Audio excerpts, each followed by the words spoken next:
sa kapangyarihan ng Diyos Ama, Anak at ng Espiritu Santo sa pangalan ni Yesu Cristo. Pwede ba kitang kausapin? Anong klase ka? Elemento, kaluluwa. Anong klase ka? Magsalita ka. Lakasan mo ang boses mo. Elemento ka. Ano ang kasalanan ng pamilyang ito sa'yo? Ano ang kasalanan? Ano lakasan mo? Pinutol nila ang kahoy. Ano kayo, kapre o mga itim lang? Anong klase kang nilalang? Itim. Ilan kayo nakatira doon sa kahoy? Madami kayo. Okay. Kasi hindi nila alam kung merong nakatira doon. Intindihan nyo? Ha? Pwede nyo ba silang patawarin? Hindi. Pwede? Ako na ang nakikiusap dahil hindi nila alam. Kasi nakakaproblema ang anak nila. Anong ginawa mo sa bata? Meron kayong ginawa sa bata? Anong ginawa niyo sa bata? Gusto niyo kunin ang bata? Ngayon sabihin ko sa'yo, huwag niyo nang pakialaman ang bata. Intindihan mo? Ano yung nilagay niyo sa bata? Anong nilagay niyo? Bakit hindi siya makatulog? Naputahan naman siya. Umpisa ngayon. Wala kayong nilagay sa katawan? Meron wala? Wala. Okay. Gusto ko malakas ang boses mo. Para magkaintindihan tayo. Huwag nyo na ang galawin ang bata. Naintindihan nyo? Ilan talaga kayo dyan sa may puno na pinutol? Ilan lahat? Tatlo. Sino ang leader? Ako. Okay. Ano ka? Kapre o ano lang, itim na elemento? Itim. Okay. Ay sabihin ako sa'yo. Huwag nyo na itong galawin. Ito, meron kang ginawa sa pamilyang ito, itong babaeng ito? Ano yung ginawa mo sa kanya? Wala. Kapangyarihan Ama sa langit at sa lupa.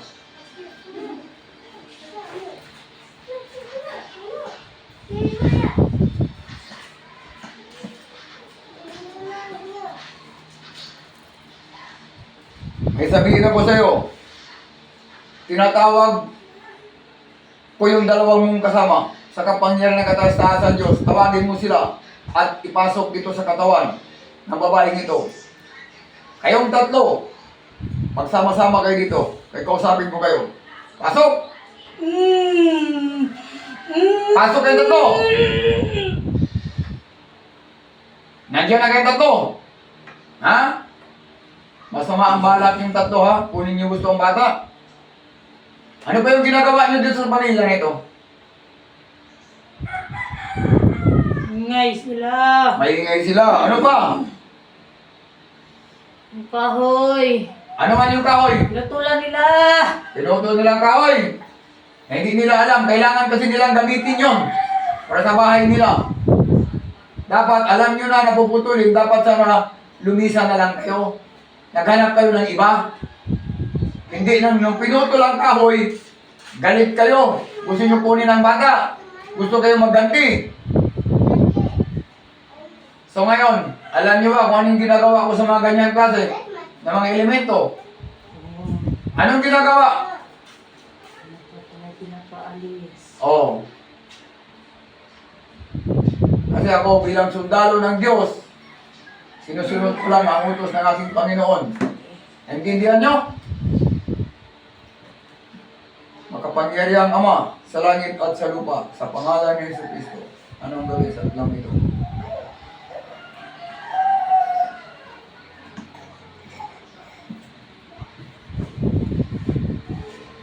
Nandiyan na kayong tatlo?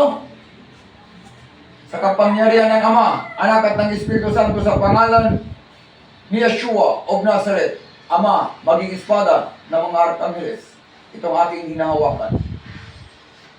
At iyo ang masusunod. Your will be done, Father, the Son, and the Holy Spirit, in the name of Yeshua. Kayong tatlo, patay.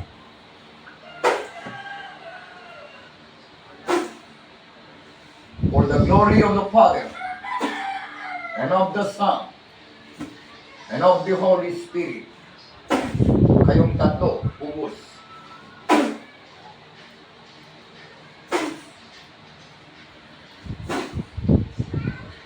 Kapangyarihang Ama sa langit at sa lupa, buhay pa ba?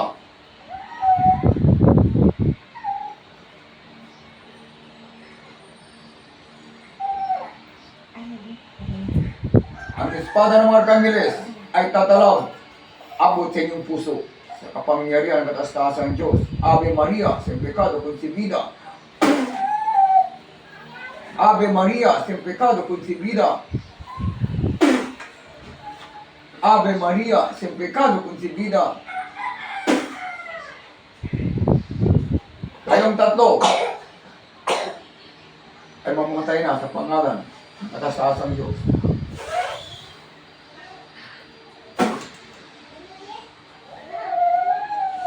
Ama, buhay ka ba?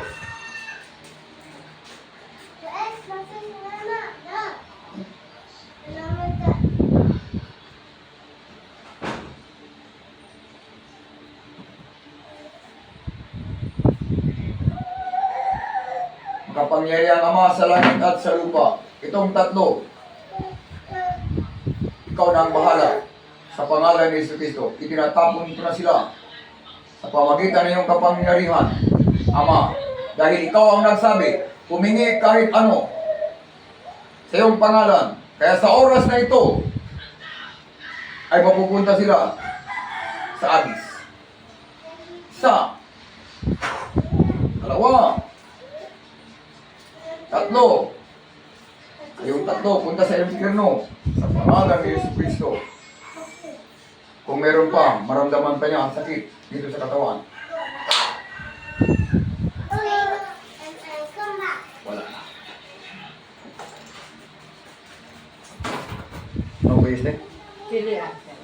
Sa kapangyarihan ng kataas-taasang Diyos, Julian, gising! Ano nangyari, Julian? Ano nangyari sa'yo? Anong ginawa mo? Ha? Ha? Wala ka na lang? Natulog ka lang? Tinulugan mo ako? Pawis na pawis ka, oh! Ay, pawis! Ha? So, wala video tayo. Julian, okay lang tayo, boss? Total, kapre lang naman yun. Eh, apat sila, pinatay na. Wala ka ng problema ngayon. So, humingi tayo ng pahintulot ng Julian. Siyempre, wala naman itong problema yung post kasi hindi naman ito yung mga tao o barang kulang. Ito ay mga elemento na pinutol kasi nila yung kahoy. Hindi nila alam na sa pagputol nila sa kahoy, may nakatira palang tatlo. Kaya, ang ganti sana nila, kukunin nila ang bata. So, sabi ng leader, kasi pinutol nila yung kahoy. Anong ginawa sa kahoy? Inalis namin, sir, kasi hindi namin ang bahay namin. Doon yung tinayo yung bahay. So, yun yung dahilan, no? Kaya, according to sa kanya, nung pinutol yung kahoy, na habang natutulog na sila kasi pinatayo yung bahay doon. So, natutulog na sila, maramdaman na talaga nila na hinihila yung mga kumot, no? Talagang nagdi-disturb sa kanila. Ano pa yung mga experience yung sister? Na Hindi kami makatulog. hindi kayo makatulog. Talagang hindi kayo makatulogin kasi gusto nilang kunin yung anak. Lalo na mga 12, midnight. Midnight, doon na, umpisa na. Pag makamatay yung bata, yung parang nanginginis na.